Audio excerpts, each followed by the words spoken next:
Welcome to the Readers and Writers Show. I am your host, Dianna Bolen. In conjunction with the Publishing Club, this show aims to provide viewers with a better understanding of what it takes to get a book published. That includes the many ways to write a book, as well as how to get it published and how to get it sold. We also want to help you understand the many paths that may cross on this publishing journey, as well as your journey through life. No one creates a bestseller alone. As an example of this synergy of many paths, this show would not exist without the wonderful village of Laguna Woods, the expertise of the personnels at TV6, the vision and hard work of Peggy Edwards, who started the Publishing Club over 10 years ago, the generosity of Charles Redner, gifting his show to the Publishing Club, and my long history of publishing and teaching. Thank you all. My guest today is Nancy Brown, author and current president of the Publishing Club. Her book is My Babies, My Promise. Please tell us, what's this book about, Nancy? Well, thank you, Dianna, for having me on this show. And I wanted to tell you that I, first of all, did not even know that this story existed. In February of 2020, when my aunt and uncle celebrated their 70th wedding anniversary, my cousin asked me, "So Nancy, have you read Nanny's book?" And Nanny was our great-grandmother. And I looked puzzled and said, "No, what is Nanny's book?" And she brought out a metal box, 24 inches by 12 inches by 6 inches high, of a 580-page typewritten manuscript written over 100 years ago. Wow. Detailing how she mothered, as she called it, over 170 babies in a 13-year period. Whoa. Never taking one penny for her work, feeling directed by God to do her baby work, and dedicating her baby nursery to her son Kenzie's memory. Wow. Did you know anything about this before you read that manuscript? I did not. Huh. My grandmother, I was 8 years old when my great-grandmother died, and I didn't know anything about her baby work, nothing, until just 2 years ago. So then you ended up writing this book, My Babies, My Promise, and that was an ordeal in itself. Yes. So what was it like to read over her material? Well, first of all, it was very difficult because of the fact that it was so long, and she wrote in a rambling stream of consciousness format. And I was able to pick up the themes of her story, but I sometimes stumbled on making sense as to how it all fit together. Yes, so here you were struggling. You knew there was something there, Right. but you didn't quite know what you wanted to do with it. Right. Right. But it seemed real important. Oh, it was very important because of the fact that she, and this came up numerous times in her writing, that she felt directed by God. And my family has a number of non-believers between Nanny's generation and me.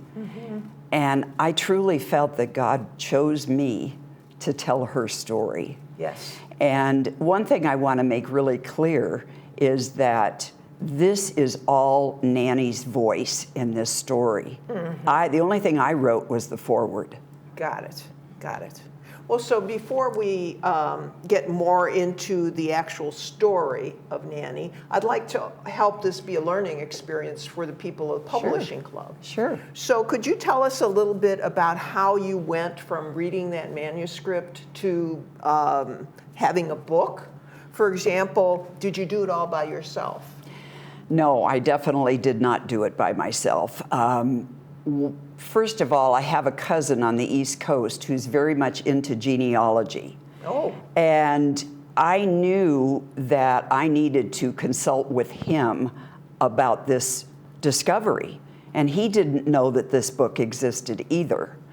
And so I contacted Eric, and we decided that we would get this story, these 580 pages, transferred onto a CD, which I sent to him, and he brought it up on Google Docs, Google Drive, and from there I started editing. And having been a teacher for almost 40 years, I was able to edit for grammar, spelling, punctuation, line spacing, but I really struggled with organizing the story because of her rambling. Yes. So to get to the point of your question, I decided that I needed help. I knew I wanted to publish this book, but I needed help. And so one of the members of the publishing club had used Nick Cattleman to edit her story, and I contacted him and explained what I was trying to do, and he accepted the offer for him to organize it for me, which it took him a couple of months to read and go through and process how it was going to be organized. But Nick not only edited my book, he also was able to help me with publishing it on KDP Amazon, as well as get some hardcover copies through Ingram Spark. And because of the cost difference, we limited the number of hardcovers to the people that helped fund this process. So you're saying that this is the paperback and there's actually a hard copy. Yes. Yes, yes. And so, I mean, when I look at a book that somebody's published, I look at different things. I look at the cover, for example, and I think that this is a very nice cover. It's got a kind of a clean look, and I like the picture on the front. So did you design this? With Nick's help. Yeah, he came up with the color based upon the picture with the print. He also suggested the spine, be a contrasting color. And, he basically took it off my hands and did it.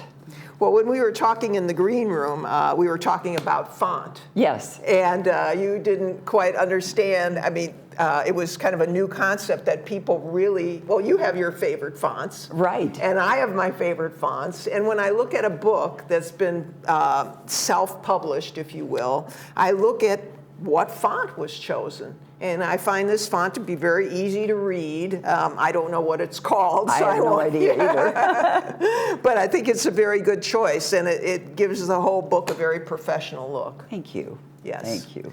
And the process of publishing is really one where when you're paying for publishing, it becomes a thing that takes on a life of its own, because it may cost to get the book printed, but then there's also the editing and other factors. Right. So if you don't mind telling me, how much did it cost to publish the book? Well, it cost almost $9,000, just a little over $8,000. And that was for everything. That was for his editing, the cover creation, the publishing on KDP Amazon, the publishing through Ingram Spark, and the marketing of the book once it was all done. And he did that through Facebook. Well, you bring up an important point. So part of doing your own book is, how do you get it out to the people? How do you let people know that the book exists? Yes. I searched on Amazon for your book, and it occurred to me that a good place for your book would be in the Christian literature. I don't know if you know this, but about 35% of hard books published, what I mean is not e-books, are Christian-based books. Yes. And in reading your story, or Great Granny's story, I mean, she's really a deeply religious woman. Yes, she is. And so and every book needs a niche. And it not only needs a niche, but it also needs a community to get excited about the book. So no matter who's publishing or no matter who is trying to publish a book, these days you need like a groundswell of support. And that usually falls on the author to do that. Yeah, so that's something to keep in mind. How long did the process take from start to finish? Well, I started reading it in February of 2020, and it was published in June of 2021, which I understand is pretty fast in the world of publishing. But then again, the pandemic offered me an opportunity to do that because I couldn't go anywhere or do anything other than focus on Nanny's story. So, and that was about 18 months was pretty quick. Yes, that was pretty quick. And given that you said that there was a lot to read and some of it was kind of jumbled or scattered, you had to stay focused on what was the real story. Right. So speaking of that, would you be willing to read a section of your book and comment about why you chose that section? Well, so the Nanny had various ways of finding these babies. She befriended a lot of doctors. She befriended ministers. And she told them how much she loved babies. And having 4 children of her own who were grown, she had this desire to still work with babies. And she thought that if she could help out with some unwed mothers that were very poor and could not afford to care for a baby, that would serve a couple of purposes. It would fulfill something within her as well as help out the mother of the babies or any number of reasons. So one of the section that has stood out to me is this one, and I will start with soon my dear friend Reverend Norman B. Barr called to check on me. I didn't know you had a child so young, he said, upon seeing David. And David was the first baby that she got from an orphanage. And her son, Kenzie, went with her to get this baby. But anyway, she responded, well, he isn't my child, Mr. Barr, but the little boy, Kenzie, and I took from the day nursery to give him a holiday. And then, Kenzie was taken, meaning he died of diphtheria. Oh, I thought he was taken with the No. baby. No. And he was only 17 when he died. And David, the baby that she was caring for, is still here. And the minister answers, are you interested in such work? I have always loved babies and children. I'd be glad to do anything in connection with children.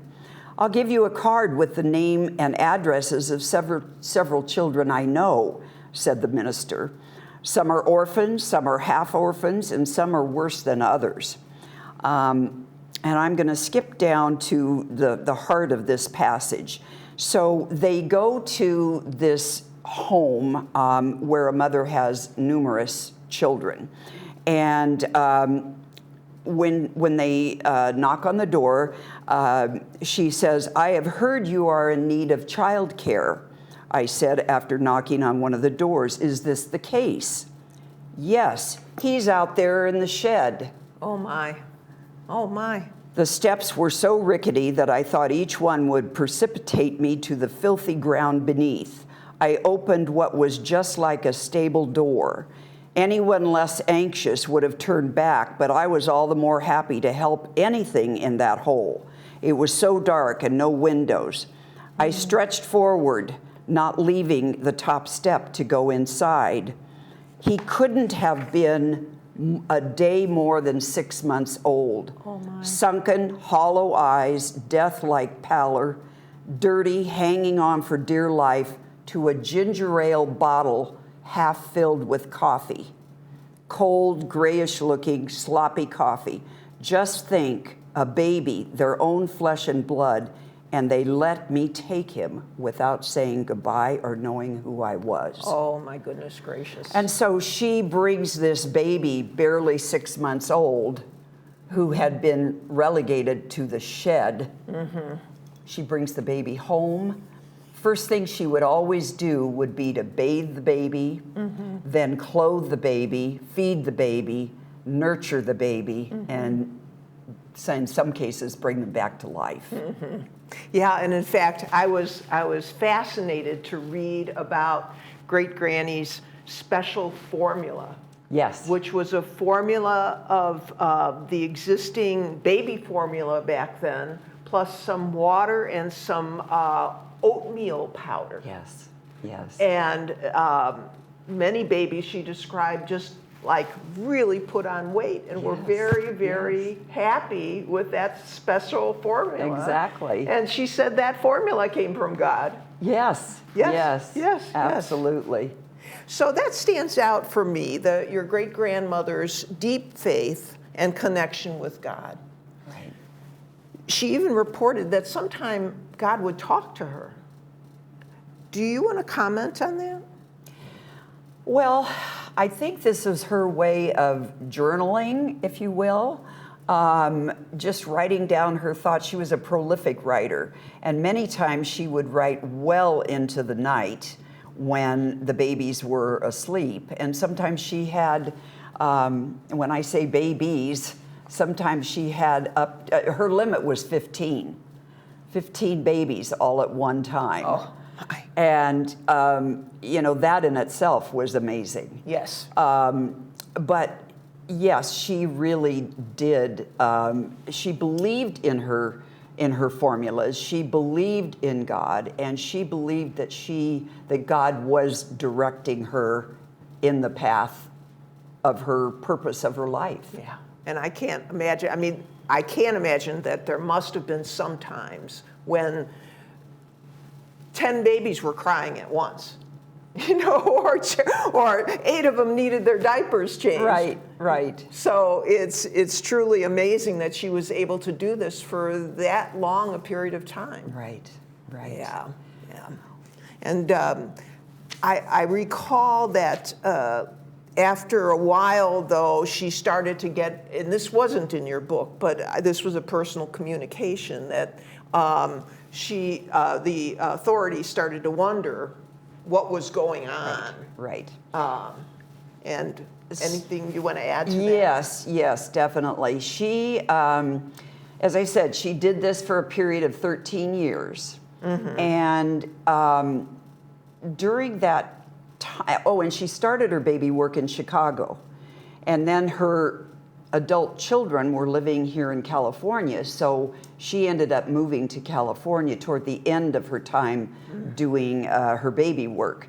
But prior to her move, she started having a lot of people questioning her motives. And was she taking money? Did she have a license? And I know some social workers came to question her.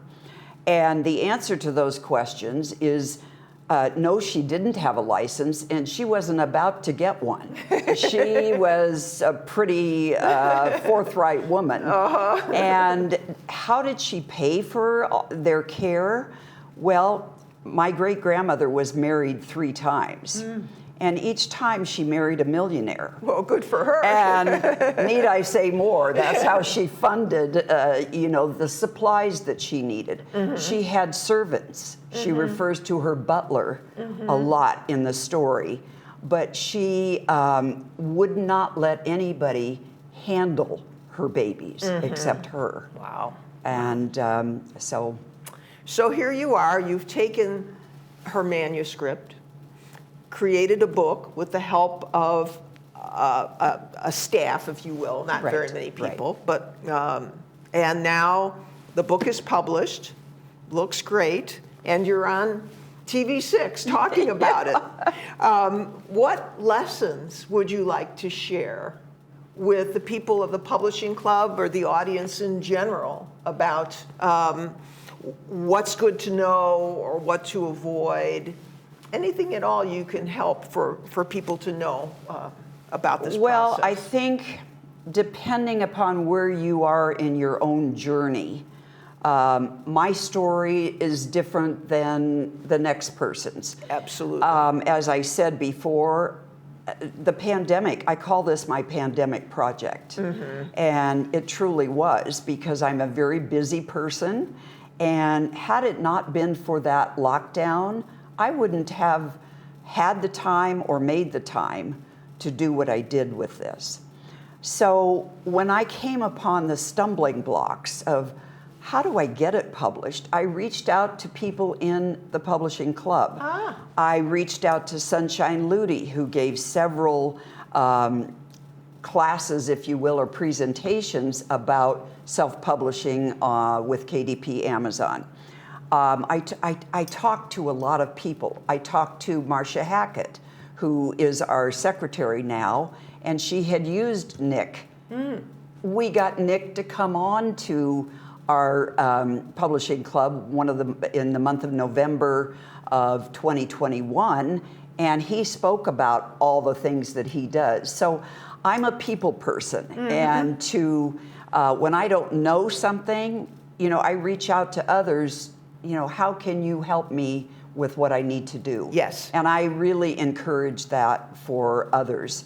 Not everybody goes this self-publishing route. And again, like I said, we did have a limited number of hardcover books done through Ingram Spark. How that was done, I have no idea, because Nick handled all that for me. Yes. Now, how did I get the $8,000 to pay for this and pay for his services?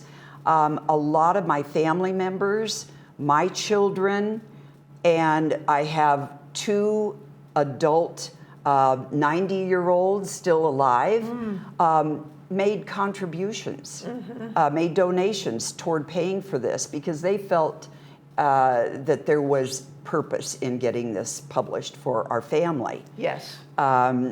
So, there's lots of, and then I did do a fundraiser on Facebook Marketplace. So, there's a variety of ways to get the money to pay for this. I mean, maybe some people are independently wealthy and can do that, and that would not be me. Yes, but it takes a community. It does. It absolutely does. Whether it's the community of the publishing club, the community of your family, or the larger community that wants to support this book by buying it, none of us are alone. Right. And it takes a village. It takes a village. Exactly. So what's next for you, Nancy? Well, that's a very good question. After I had this book published, and I was so grateful to the publishing club, I thought, I really want to give back to this club. And several of us asked Peggy Edwards, Peggy, do you need any help? Peggy did everything for this club for 10 years.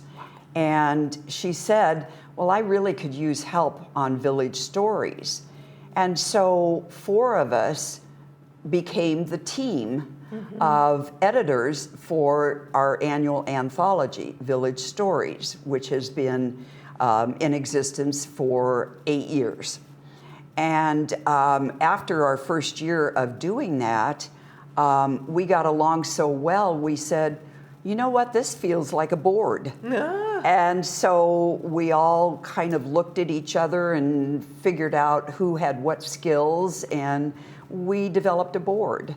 And so we want to grow the opportunities for our members, and I'm still learning. Of course. I am very definitely still learning. And your question about the Christian market, I had tapped into that briefly and didn't get anywhere with it, but I want to explore that again. So when you said you tapped in and didn't get anywhere with I did approach a couple of people. I know that in our club there are a couple of authors who are strictly Christian, their books are Christian based, and I want to talk with them and find out, how they got their books published. Yes. So, like I've said, I want to network with people.